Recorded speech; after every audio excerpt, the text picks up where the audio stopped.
हमने पिछले वीडियो में संघ विधानमंडल पर चर्चा की थी, उसको ही आगे हम बढ़ा रहे हैं।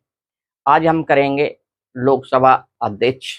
भारतीय संविधान के आर्टिकल 93 में व्यवस्था है कि एक लोकसभा अध्यक्ष और एक उपाध्यक्ष होगा।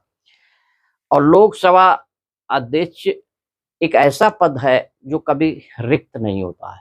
ठीक है, अगर अगली लोकसभा का गठन भी होता है तो वो उस तारीख तक कि उसका पद बना रहता है। ठीक है, और जैसे ही लोकसभा नहीं बैठे तब उनको नए सदस्यों को शपथ दिलाने के लिए वरिष्ठम को मतलब प्रोटोम स्पीकर नियुक्त किया जाता है। और प्रोटोम स्पीकर जो है का काम केवल ये है लोकसभा के जो सदस्य उनको शपथ दिलाना। ठीक है, और फिर लोकसभा के अध्यक्ष का चुनाव होता है, उनमें वरिष्ठम अपने मतलब उसको चुन लेते हैं। ठीक है, उसके बाद उपाध्यक्ष का होता है।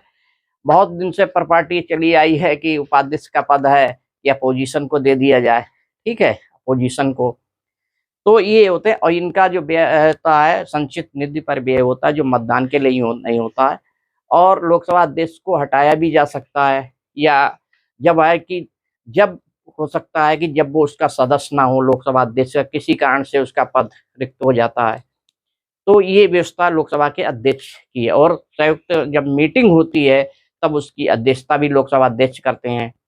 ठीक है, और हमारे जो कानून है, विधि कैसे बनते हैं बताइए। विधि का जो कैसे बनते हैं, जब दोनों सदन द्वारा विधेयक पारित हो जाता है तो उसके पास जब राष्ट्रपति के समक्ष प्रस्तुत किया जाता है, जब राष्ट्रपति उन पे अनुमति दे देते हैं तब वो विधेयक बनता है। ठीक है, अब विधेयक कितने प्रकार के होते हैं। नंबर 1 जो होता है सामान्य विधेयक। क्या होता है सामान्य विधेयक। सामान्य विधेयक क्या होता है, नंबर 1 सामान्य, और नंबर 2 होता है धन विधेयक। धन विधेयक। नंबर 3 क्या होता है वित्त विधेयक।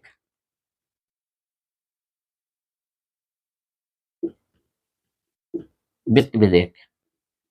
नंबर 4 क्या होता है संविधान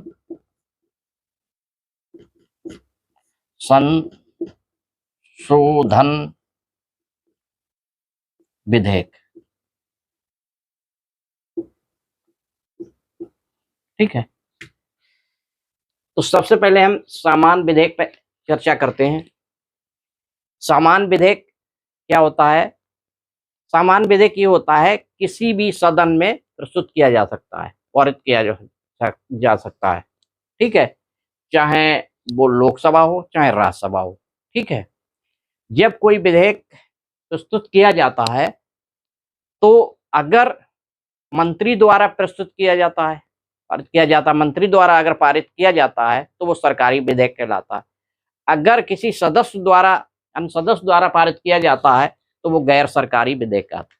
तो अगर अन्य सदस्य द्वारा पारित किया जाता है उसको पहले सूचना देनी होगी दिन तक। ठीक है, वो क्या होगी पहले सूचना देने की टाइम तब होगा। अब जब क्या होता है, जब विधेयक किसी सदन में पारित किया जाता है, चाहे लोकसभा चाहे राज्यसभा में, तो उसको पर गहन जांच होती है। हो सकता है फिर उसको विधेयक को त्रिवर कमेटी के सुपर्द कर दिया जाए या संयुक्त संसदीय कमेटी के सुपर्द कर दिया जाता है।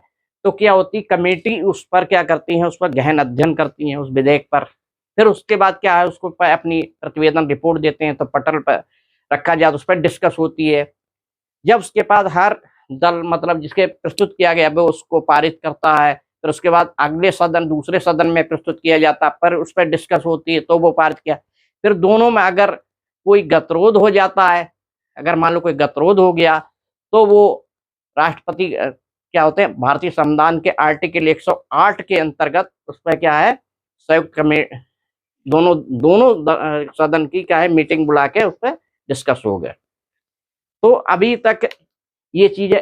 अभी ये चीज है कि बताइए कि जो है कि भारतीय संविधान के आर्टिकल 108 के अंतर्गत किस किस विधेयक पे प्रावधान है संयुक्त मीटिंग का। सामान्य विधेयक पे होता है, और किस पे होता है वित्त विधेयक पे होता है। किस पे होता है वित्त विधेयक पे। धन विधेयक और संविधान संशोधन विधेयक पे संयुक्त मीटिंग नहीं होती है। किस पे नहीं होती है? धन विधेयक पे नहीं होगी, संविधान संशोधन विधेयक पे नहीं होगी संयुक्त मीटिंग, ठीक है। और किस पे होगी? वित्त विधेयक होगी और सामान्य विधेयक होगी। जब वो प्रस्तुत किया जाता है सामान्य विधेयक राष्ट्रपति महोदय के पास, तब राष्ट्रपति क्या हो, उस विधेयक को क्या कर सकते हैं, उसको अगर अनुमति दे देंगे तो कानून बन जाएगा, अगर अनुमति नहीं देंगे उसको पुनर्विचार के लिए भेज सकते हैं।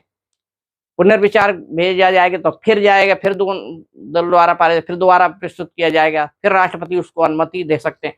किंतु धन विधेयक बारे में भारतीय संविधान के आर्टिकल 111 में ये व्यवस्था है कि राष्ट्रपति को इसको पुनर्विचार के लिए धन विधेयक को नहीं भेज सकते हैं, इसको नहीं लौटा सकते हैं धन विधेयक को, इनको इस विधेयक को राष्ट्रपति नहीं लौटा सकते हैं। और धन विधेयक क्या होता है? धन विधेयक जो होता है किसी कर उत्साधन परिहार संचित निधि की अवरक्षा या उसमें कर का अवचन सृजित या जमा करना।